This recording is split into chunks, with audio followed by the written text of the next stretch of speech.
Okay guys, it's been 2 weeks. I know we all made a few videos at OniCon, and I don't have them. Please upload them. Also, your hangovers should have come and gone, so it's time to make new videos again.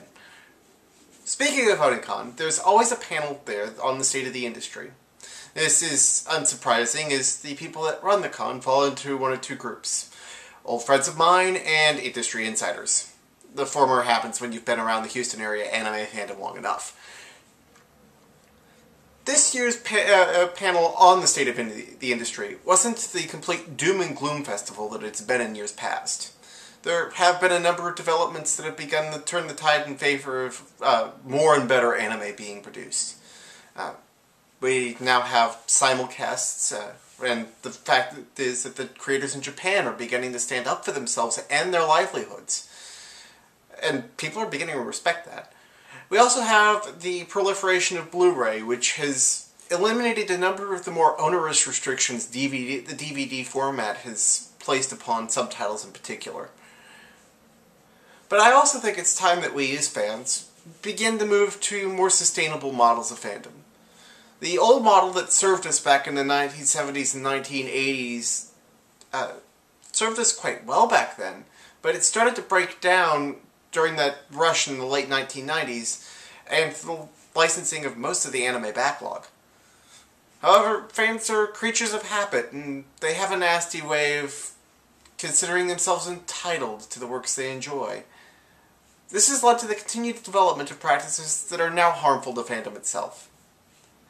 First, there's the whole long-running fight between subtitles and dubs. This is crap that needs to stop.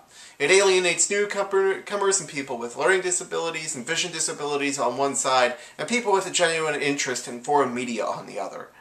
Subs are good for fandom, dubs are good for fandom. We need more and better of both. There's also a problem with backlog. A number of newer fans haven't had an opportunity to see some of the old classics that we have grown up with. This is honestly where clubs need to step in. It used to be, and in fact still is in many corners, that clubs are about showing the new hotness, what's currently running right now or what ran just last season. However, the fact is that, let's be honest, we've already seen what we were interested in last season. We watched it as it was running on various legal streaming sites. So why go to a club when, oh hey, I've got Crunchyroll and Hulu and Netflix and official YouTube sites that are showing the exact same thing and without the smell. Instead, clubs need to start showing the old foundations of fandom. You know, the stuff that the new fans are likely to overlook and that hasn't been either on television or on the internet in a very long time.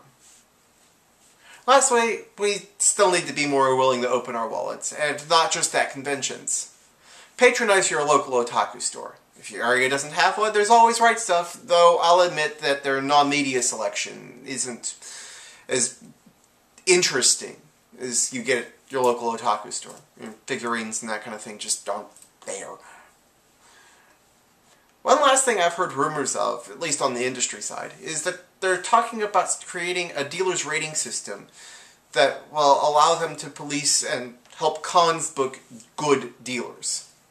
While some industry self-policing is good, we as fans also need to learn how to identify, avoid, and shame bootleggers and counterfeiters. After all, they're just ripping us off. Sonya, I'll see you tomorrow.